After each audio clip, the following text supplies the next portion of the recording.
Happy Sunday, family and friends, and welcome to La Gigi's Kitchen. My favorite time of the year is here, and it's definitely fall. And I have for you a delicious recipe, my Albondigas soup. Let's get started.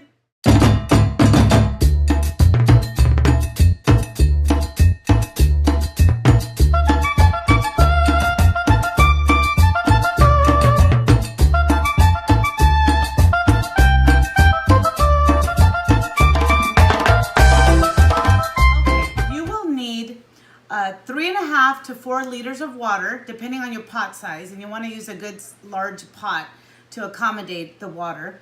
Some cooking oil or olive oil is okay to saute, and I'm going to show you that in just a minute. Salt and pepper, a pound of ground beef, and I use lean, like 90% lean ground beef.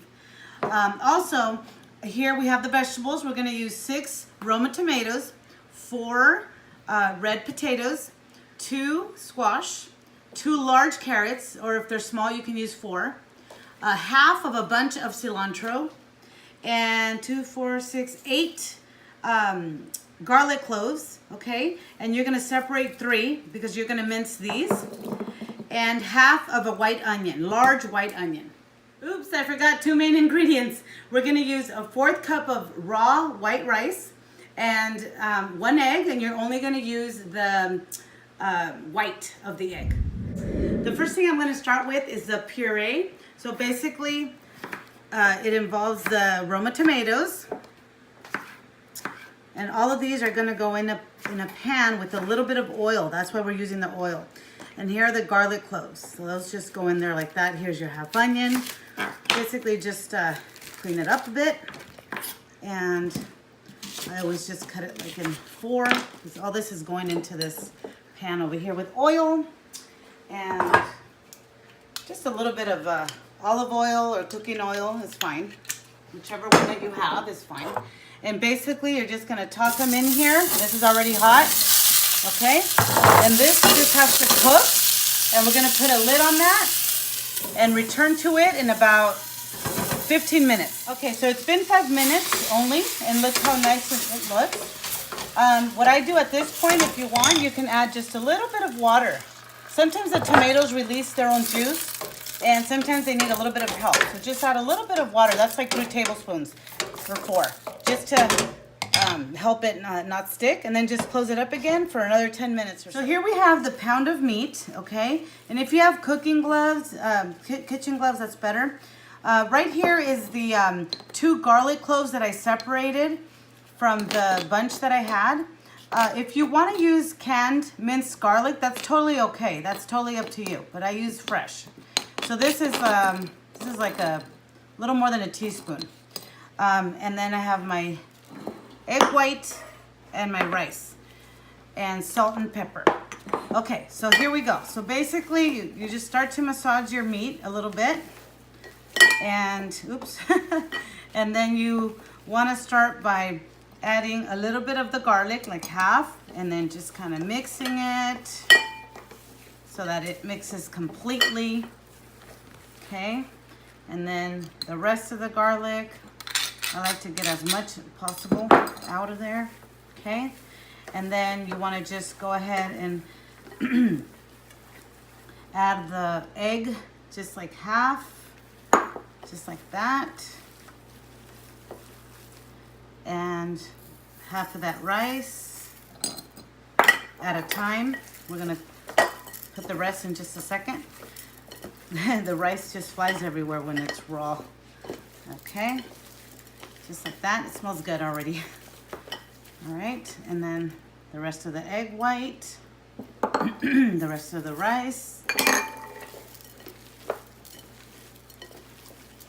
and the salt and pepper is to your liking. So you can add that just the way you want it. It's like a half teaspoon or something.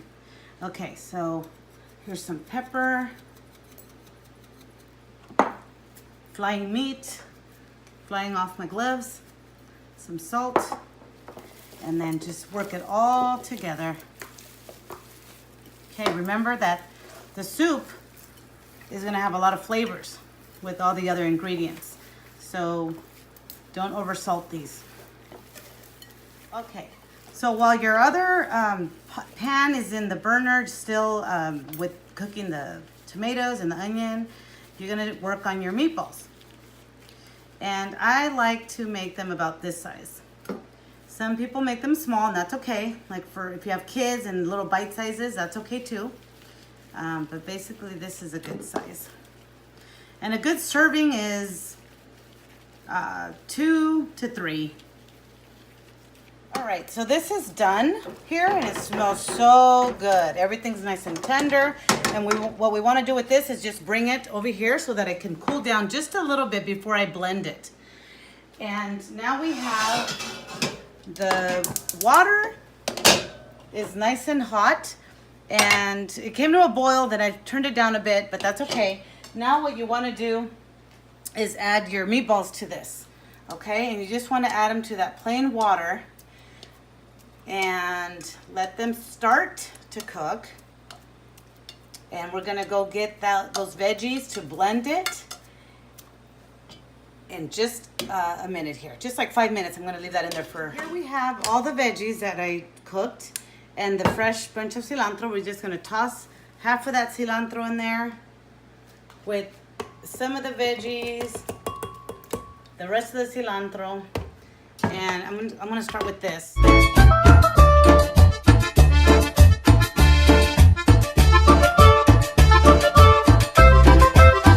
Great, look at that, delicious. So I'm gonna open up the pot again where I have the meatballs, and don't move the meatballs around. Just gently pour your mixture. Just gently, just like that. And then you're just gonna cover it up. This has been about 20 minutes. And look how yummy it already looks. Okay, so these are your meatballs. And so now what I'm gonna do, because it's only been about 20 minutes, I'm gonna add all the vegetables now, because these should cook in less time. And now, ooh, that looks good. So now it's gonna finish cooking completely. So I'm gonna give it another 20 minutes. And one thing I am gonna add at this point is my favorite chicken flavor. And you can use your favorite chicken flavor, and basically I like Knorr. And this one is just like the powder, and I know they sell this in cubes. So what I'm gonna do here is I'm gonna put, I'm gonna start with 2 tablespoons, okay? And this is to your liking. You're gonna flavor it to your liking. So I started with 2 tablespoons, and I'm gonna leave it like that, and I'm gonna cover it for 20 minutes. So this is the finished product, my delicious albondiga soup. Please enjoy it with your family, and like and share and subscribe to my YouTube channel. And stay tuned for a fun-filled October, full of costumes and guests and just funny things. Stay tuned and enjoy your soup.